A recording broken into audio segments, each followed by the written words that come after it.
are live finally after I've managed to press the button.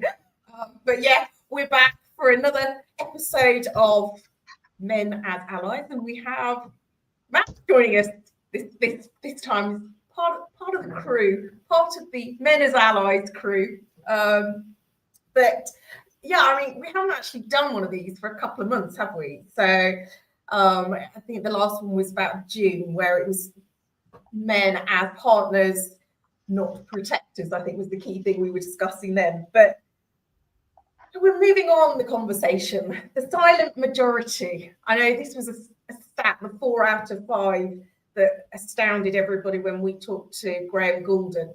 But welcome, guys. Lovely to have you joining us for this very important conversation. And I think I know I shared in a couple of posts the quite shocking statistics that came from the Girl Guiding survey around young girls' attitudes. And I think the one figure that really struck me was this figure that says 7 in 10 girls have changed their behavior in order to feel safe. And that was something that, having done walks and talks locally and talked to young women here, that absolutely is echoed. But I think the thing is the only way we're going to change some of that narrative is that we have men working as allies. Hence, the conversation we're having this evening. But if that's how girls are responding, what is it that we're teaching boys, and what are they absorbing in this silence? So I guess I don't know. I mean, Dan, why is it that this is the place that we find ourselves in this silence?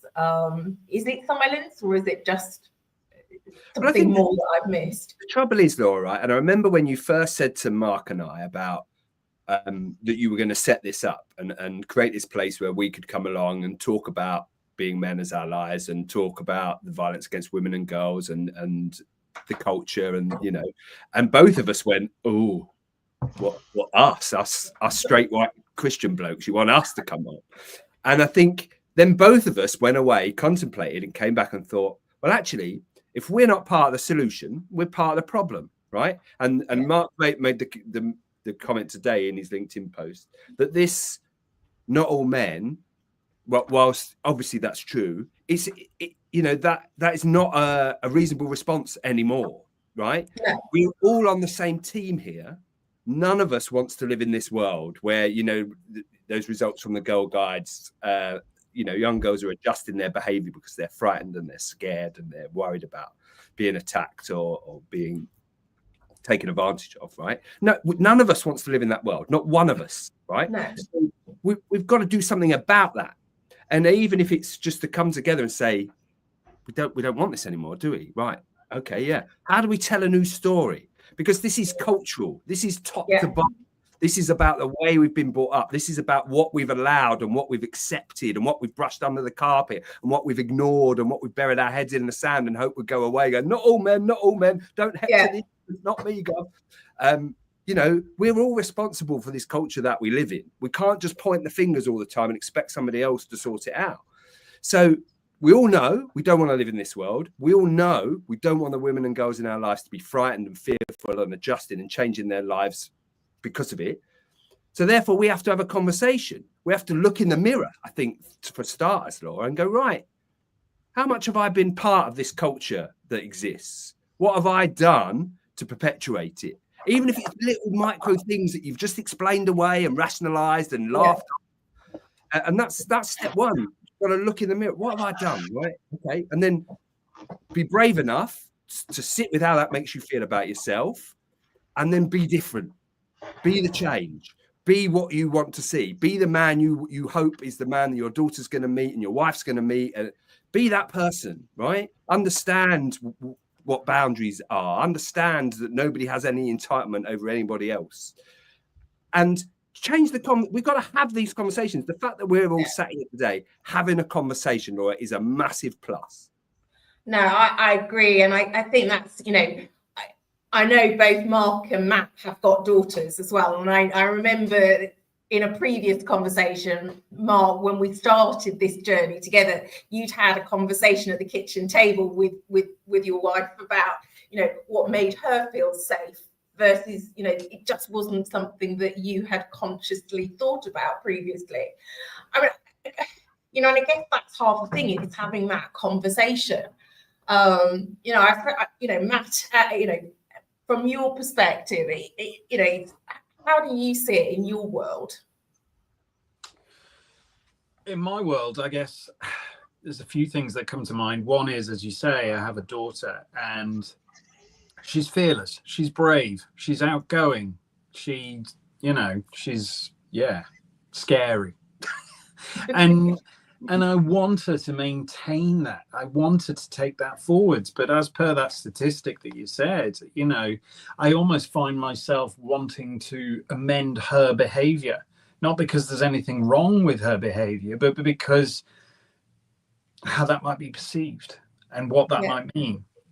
And I think, I had a very real example of this, in that there was an incident at a previous school where young boys were running around and pulling down the skirts of the girls. Now, I know that conversations were had with the boys, but the main outcome that came out the back of it was that all girls were encouraged to wear cycling shorts under their skirts. To the extent that one time recently, where my daughter got changed for a party that we were at, and she put her skirts on, she was like, oh, I don't have my cycling shorts. Where are they? And she doesn't now feel comfortable without them. And it just strikes me that this is the world that we're creating right now, where it's about how do you manage and mitigate rather than let's fix the problem in the first place. So true, Matt.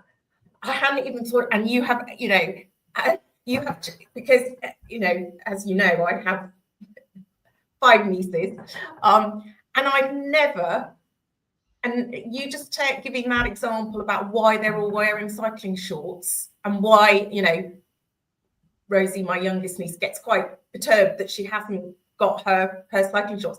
For me, I hadn't even crossed my mind, but you're absolutely right. If that's how they're set, getting round the problem, that they can't predict that behavior, but actually, surely shouldn't they be helping these young boys understand that is just not the right thing to do?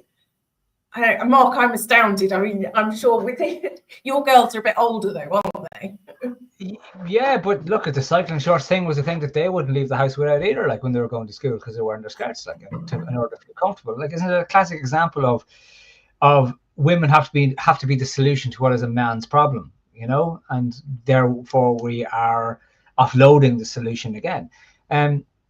Like, as Dan was talking there at the start, I was thinking, and it's related, but it's a different story. I remember there's an Irish athlete, Rashida Adeleke, and she's of Nigerian parentage, and she is outrageous. Like, she's 4th to the Olympics, and she had a post talking about how she got racist abuse, and like underneath the post was loads of, oh, you're brilliant, you're wonderful, and then towards the end there was some racist comments, and I was nearly looking down for the racist comments. I saw them, I was about to reply, and then I stopped myself. I thought, no, I'm not going to reply. No, I'm not going to bother getting involved in that, right?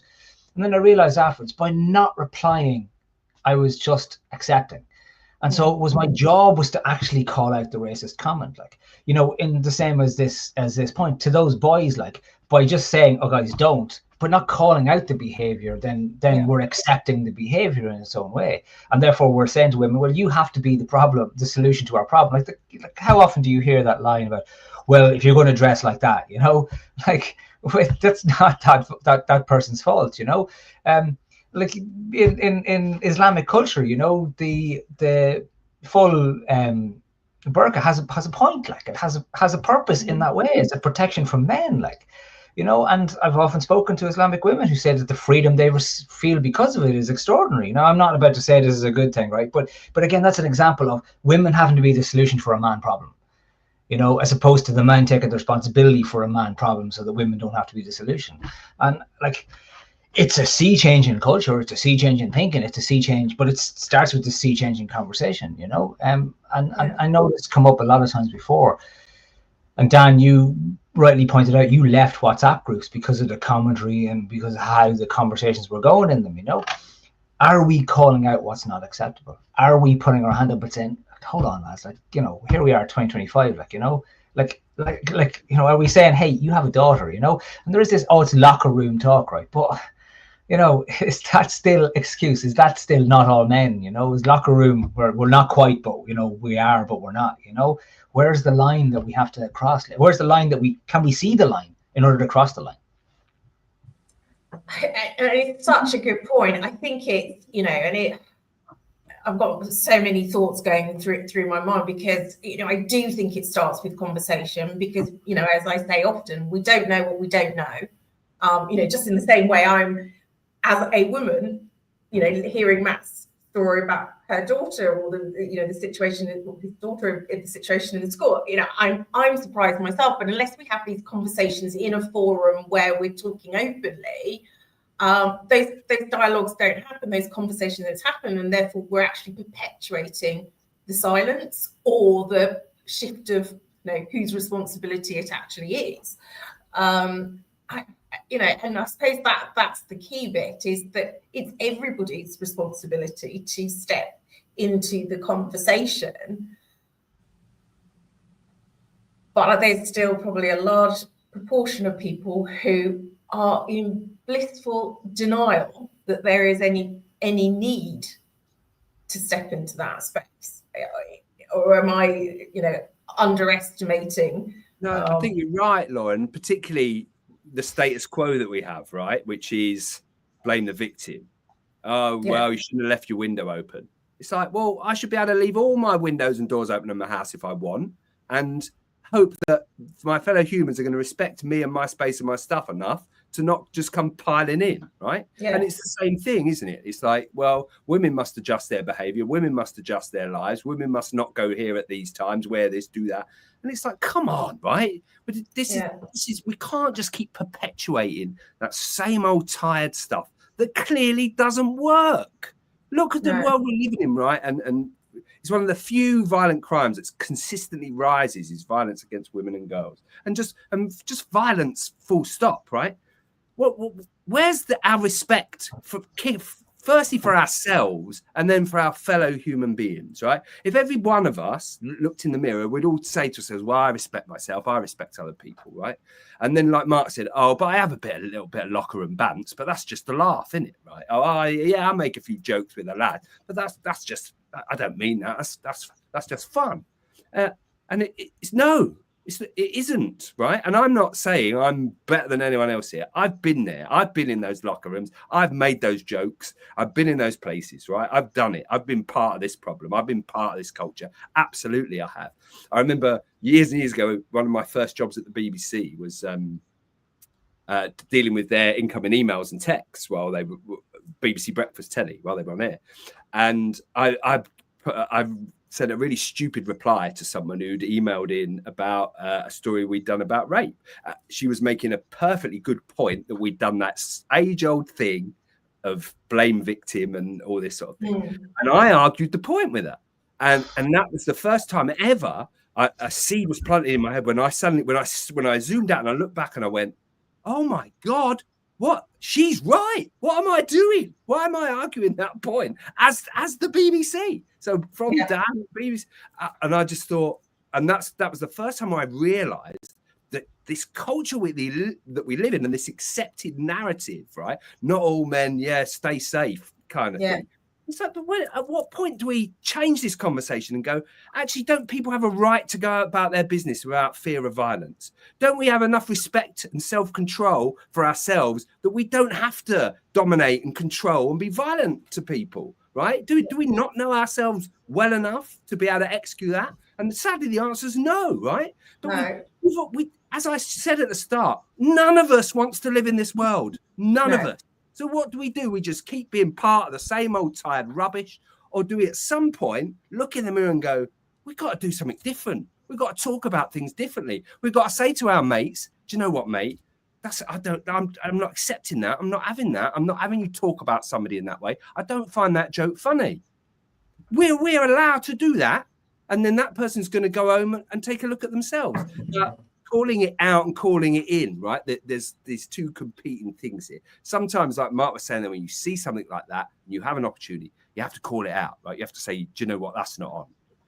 But the better thing to do, if you can, is call people in. You say, come on, this doesn't fly anymore. Here's the consequences of what you're doing. Here's what it's contributing to. Here's this narrative. We don't want this narrative anymore, do we? So let's stop it. Let's change it.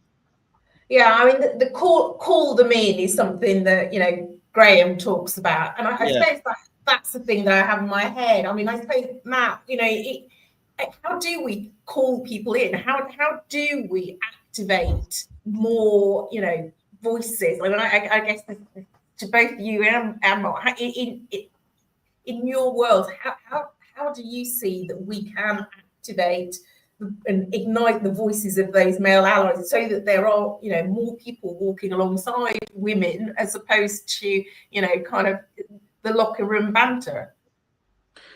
Well, if I equate it to my world, and my world is all around burnout and coaching and helping people build resilience and stress resilience, etc. And the flip side of that is around the management structures that have created the environments that lead to burnout. And, you know, there's a denial of a problem there quite often as well. You know, so what if I, as the manager, am sending emails at 11 o'clock at night? So what if I, as a manager, am never seen to be taking lunch? That's my choice. So what if I, as a manager, am still in the office at 8 o'clock at night? You know, well, so what is that people see that and people feel that that is the way that you have to act to be successful. And it's the same, I kind of feel here, you know, so what if I'm not speaking up at this point? You know, I'm not the problem, you know, I'm not creating the problem, I'm just doing my thing. Well, if that's the case, then we never shift the dialogue and we never actually get any movement. The same way, slowly we're starting to have these discussions about positive workplaces and the benefits that they have and commerciality of that. It's only going to happen with this kind of dialogue and a recognition that, as I think it was Dan said right at the start, you know, we're saying we're not part of the problem. Well, actually, it's our behaviors in not doing this. It's our behaviors in doing our own thing that are exemplifying to other men. Yeah, that's fine. Get on with it. Don't need to say anything. So I think the more that we actually do speak out, the more it makes it okay to. I think there's still this sort of feeling that it's, don't be woke, don't be salty, don't talk out in this way. But until we do, and until more people do, it's not going to change the overall dialogue and narrative around the issue. No, I'm totally with you, Matt, and I think you're absolutely right. You know, our organisations are set up with that narrative that, you know, I can send an email at 11 o'clock. I mean, even I do it. And I remember very vividly it was actually a guy who worked for me many years ago, but he called me out on it. And it has stuck with me forever since then, is because you are role modelling effectively a way of being.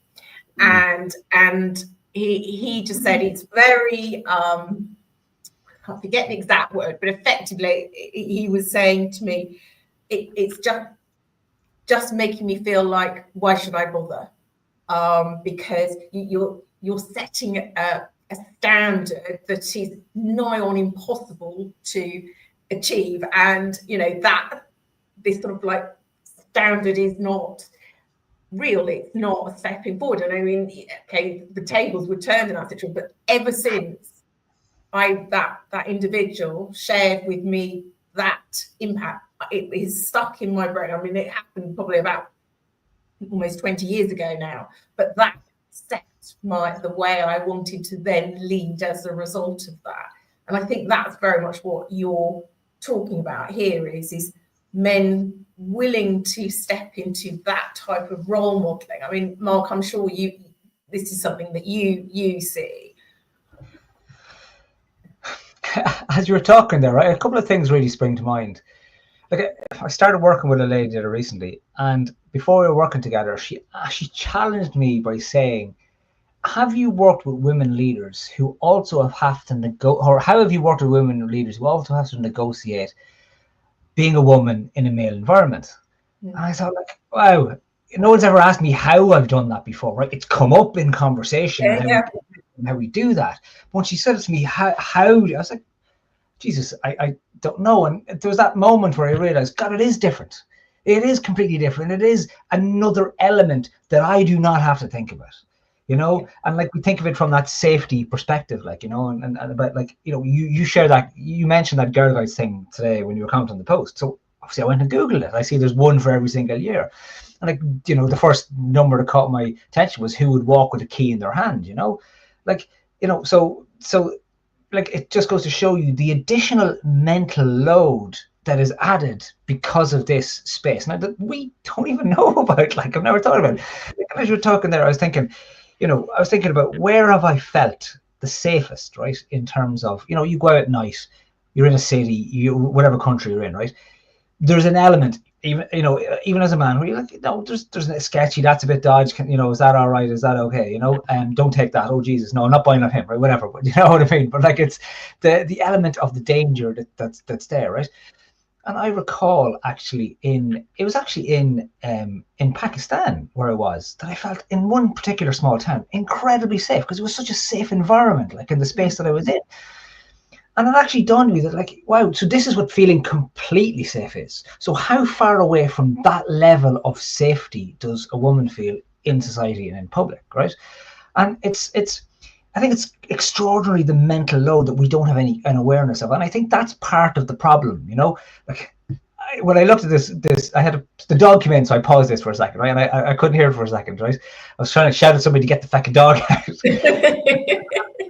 When I was looking back, I saw the four squares. I was thinking, you know, remember that Sesame Street thing, right? It was one of these kids doing their own thing, you know?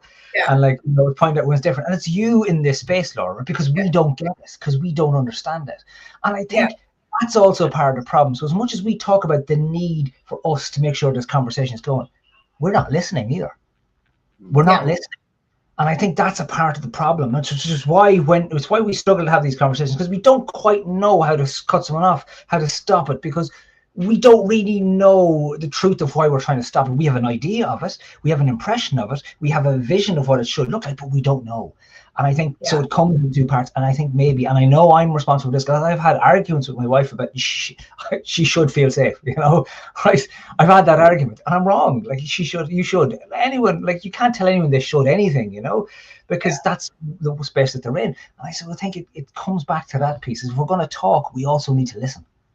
That is what I was going to say. You know, we need to build better ears. You know, I mean, I think that's true for everybody, to be fair. You know, men and women alike. But and I think that's what's on it. You know, the example that you gave when we first kicked off this conversation back in March was the conversation you'd had about your wife not feeling comfortable to run first thing in the morning, despite the fact there being loads of cars, and you know, this whole don't really understand why that. And I think the challenge you have as men, and I will hold my hand up as a woman equally, because what makes people feel safe can be so different. You know, I mean, Matt and I both live in Tunbridge Wells. I personally do not feel unsafe in Tunbridge Wells. So it alarmed me to hear other women talking about the fact that they will not feel safe coming into the centre of Tunbridge Wells town centre on an evening. And that once it gets darker, they won't come in unless they're already meeting a friend before they step in. Even I don't necessarily understand that, because my experiences of, you know, feeling safe and everything, I think in South America and Rio de Janeiro, I did feel a little unsafe at that point. You know, go around a couple of the wrong streets and you definitely feel unsafe. But I don't here. But that's because of the experiences, the broader experiences I've had. So, you know, equally, I have to do better listening. But I think I think you've hit the nail on the head, Mark, with what you're saying. It's not just being the role model that we're talking about. It's not just saying, it's a problem, therefore, the girls have to adapt their behavior. It's actually listening and having the better ears as to, what is, specific to you, what makes you feel unsafe, because it could be so unbelievably different for every woman and girl based on the experiences that they've had. And so, therefore, to that same point, it does mean it's a bit of a minefield for anybody else, because you just go, oh my God, well, if it's that stressful, then I can't think about it. But actually, how hard is it just to pause and say, well, and ask? I don't know, is it that simple?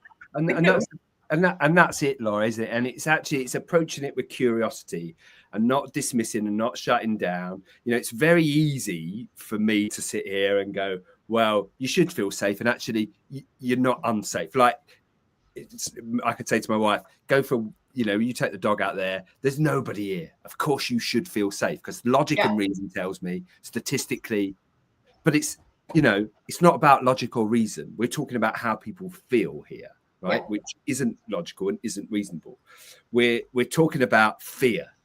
We're talking about how fear drives our perception, right? We live in a safer world than ever, yet at the moment, it really doesn't feel like that, does it? We don't, the majority of people don't feel like we live in a safe world where the crime rate's low and we're actually more secure than we've ever been, because of the general conversations and the general narrative.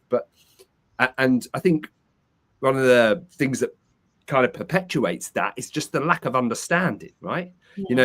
When the propensity in this country to start blaming immigrants for all our problems, it comes from a lack of understanding of what the real problem is. And if we don't listen and we don't understand, then we'll never know what the real problem is. And all we'll have is our half-baked perception based entirely on our own experience.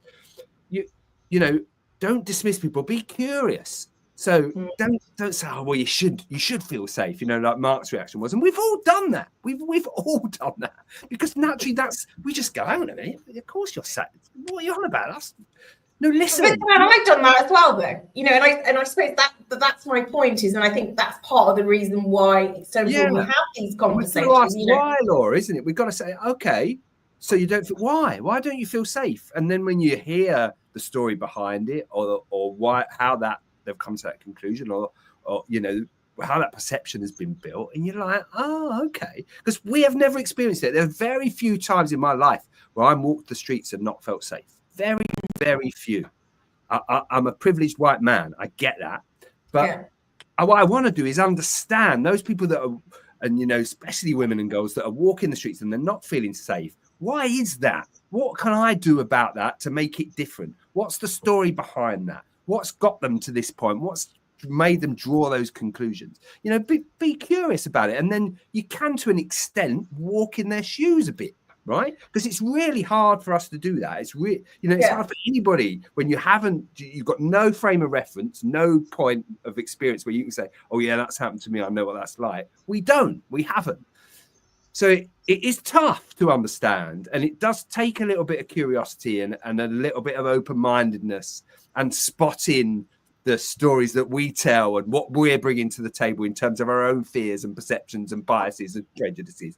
It takes a bit of that, right? So it's not easy, but it's doable, isn't it? Just train yourself. I've trained myself to be a much better listener. I volunteer for the Samaritans. I'm a coach, right? And listening is the key to coaching. And what I did was I just told myself all the time, the minute I was going to come out with, I think, blah, blah, blah, shut the F up. Because nobody cares what I think, Laura. And why should they? No. And I think in terms of what you're saying there, and this kind of brings the conversation almost back full circle a little bit again, is it's not just about the curiosity to listening to what the women are saying. It's also, for me, the curiosity about what the men are saying and experiencing, who are actually perpetuating the problem. Not the silent majority who say, well, I'm not doing anything, it's not me. But those that feel certain things that mean that that's their response, that sort of, you know, the violence. And again, we can tell them, oh, you can't do that, until we're blue in the face. But until we actually stop and listen and try and understand what's going on for them as well, we're not going to be able to change the situation either. And that's a really good point, because I think, you know, invariably, you know, I mean, there are various different extremes of, you know, the violence. Look, I totally get that. But I think there is a middle ground where actually there could be more people being called out or called in, as Graham would call it, where it is, you know, like people just being, and the word that's come to me, and in just you describing that, Matt, was to have compassion for people. And because, you know, inevitably, it's often that anger, that aggression, that perspective is coming from a place of, per se, defensiveness sometimes, a place of them feeling like they are failing, and this is what they, you know, it's a bit back to the should conversation. And therefore, I suppose the question I then go to, you know, and Mark, you might have some thoughts on this, is like, so what do we have to do differently that, to Matt's point, sort of talks to those individuals? You know, what is it that we have to do differently beyond just the curiosity and listening? Well, because the word violence has been used quite a bit here, right? And we always think of violence as a physical act, but violence is language too, you know. And maybe a part of it is the actual language that we're using, how we're couching these things, how we're shaping it and framing it in the language that we use, which again is probably part of the problem, because there's a cultural language that, you know, probably have taken from cowboy and western films that are originated in the 40s and 50s and 60s through America, you know, and there's that certain stereotypes that is built up out of that. And I think that's an important part of how we begin to address this, is how we address the language that we use to discuss and talk about certain things. It doesn't mean we stop talking about them. It doesn't mean we avoid certain stuff that feels wrong, but it means we're very careful of how we speak about it with certain people. Like to the point that, you know, some people should feel safe, but they don't feel safe, right? And what is it that they don't feel safe about? What is it that makes them not feel safe? Is there something actually traumatic in this? Is there something much deeper that we don't understand or don't see? Is there a PTSD element here that we are igniting based on how we are framing stuff and how we are using the language that we want to talk about it like? And again, I think that has to form a part of the conversation. What is a better language that we can use to talk about this? And maybe, Laura, that's what comes from the joint part of the conversation. That's what comes from the allies part of the conversation, that we find language that we can talk about things in a normalized way, that we can talk about things in a look, I go so far as to say, right, and I'll use a female example of this, right, and this is where a friend of mine who's Finnish, and she was talking about how in the primary school they were talking about the body with their kids, right, and her daughter, the mothers on the thing were complaining about the teacher using the word vagina to talk about the body, and she saw a few comments of this and they said they should be using some other word, like, or a code word or something like this. And after a while she said, I've had enough of this, like, and she just lit on them all. Like, said, this is disgraceful. No wonder you have an issue with sexuality in this country. No wonder you have issues in this part of the world if you cannot name body parts. And I think that goes for us as adults, because we evolve from these children to teenagers to not actually having these conversations about body parts in a normalized way, like you'd talk about an arm or a finger or whatever else. We consistently constantly sexualize things without removing them from the sexualized aspect of it and making them part of a body. And maybe that's where the conversation needs to go too, that we take away every other bow that we've attached to these things and talk about them as they are, as opposed to what we put into them. It's such a good point, because I think it's finding that, you know, you've called it normalized language, that common language where we're not having to, you know, hide away, where it's a sort of almost secret code that, you know, people have, because But I think, again, it comes back to, unless you're having those conversations and those conversations are open and honest, then the reality is that, you know, it does go back to the secret code, and then it's all hush hush, and, you know, and that's usually about their discomfort as opposed to anything else. And again, that comes back to the point of like, well, it's uncomfortable because we don't talk about it openly and honestly enough. And I guess it kind of comes, you know, sort of full circle to me. It's like, is it therefore really about, you know, having the strength to stand and having open and honest conversations where, you know, they aren't closed rooms, so that it can be explored, so that a combined language can happen, so that people can, you know, women and men can work as active allies together. I mean, you know, if I massively oversimplified it, I get that, you know, I'm talking about societal and cultural change. I mean, just in this world right now, we're all so busy shouting at each other, aren't we? Can we all, for a second, shut up and let's have a sensible, nuanced, adult discussion? Can we do that? Could, you know, any chance? Instead of just slinging mud at each other all the time, can we remember there is more that unites us than divides us? Can we all just take a second and go, we're all more similar than we are different? Stop focusing on what makes us different. Stop dividing us. Stop pointing fingers. Stop blaming people. Can we all just be open and honest and talk about stuff like body parts without using euphemisms? You know, it's the silence and the secrecy that causes all the problems. This is the problem with our culture, is, you know, we don't discuss sex, and we don't talk about relationships, and, you know, that everyone goes nuts when they talk about bringing some sort of sexual education in for primary school age kids. It's like, well, at what point do we start talking about this? And then when we do, are we going to have to pussyfoot around because we haven't given them the tools in the first place to understand what it is that we're talking about? And you're just missing a huge part of your education as a human being as to natural things that work and how they do and they don't. And then we expect people to go out as adults and understand boundaries and what is and isn't acceptable. Nobody's ever had that conversation with them.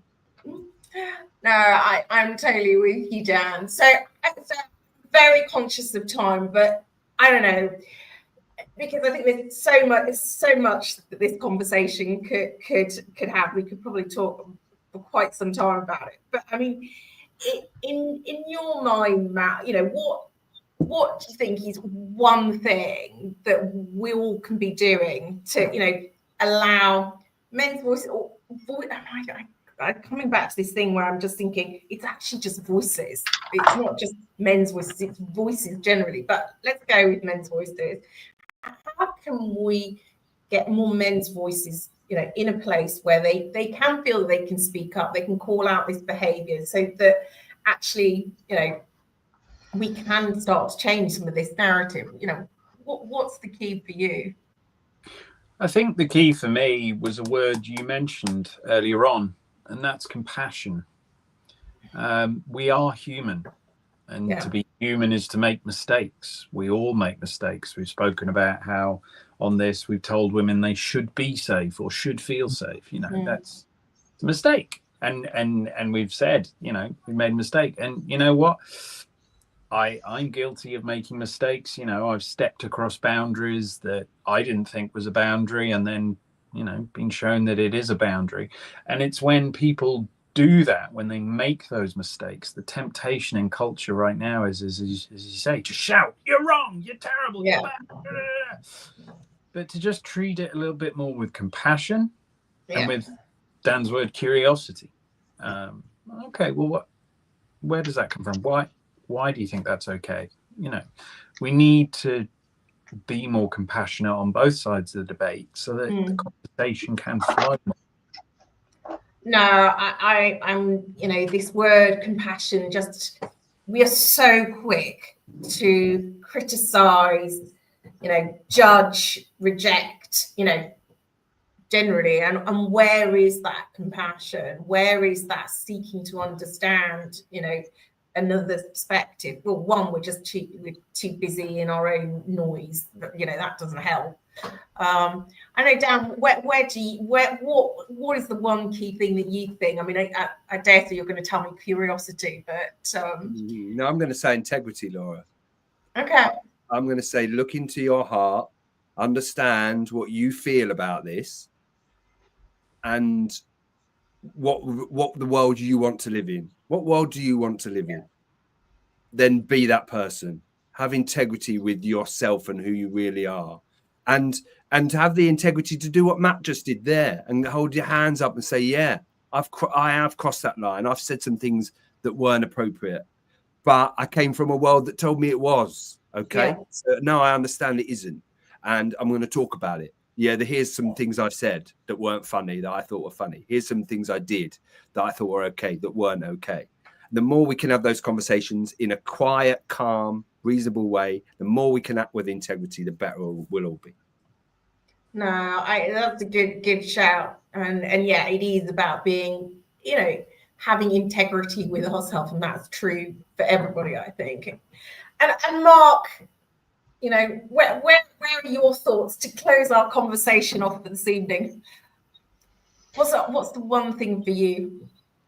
Well, I suppose we're always living in the world, but we're also creating the world for those who are coming after us. Mm. So if we don't do it now, what are we leaving for the ones that are coming after us? And as I say that, my vision is I see my daughter walking down the street, and I see my other daughter walking down the street. And so I want them to feel like they're safe for as long as possible. And I know, Matt, you had a comment today on my post about your 9-year-old, it's that idea of, because there's an innocence there to be protected, an innocence there to be preserved for as long as possible, because it's magic when it still survives. But we don't want the innocence to be shattered by a world that we have created, as opposed to the innocence to be supported or held, or slowly let the world reveal itself in the right way, because we've created that. So I think integrity is vital, absolutely, and compassion is vital. And I think we need to keep focused on the fact that we're creating the world in front of us. We're creating the world for those coming after us. So if we want them to live in the better world, then we need to do the work now to make it happen.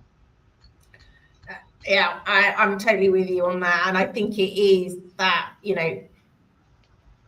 might not have done it before, but now is as good as any to start that change, because we can't just say, oh, it's not our problem. We really can't.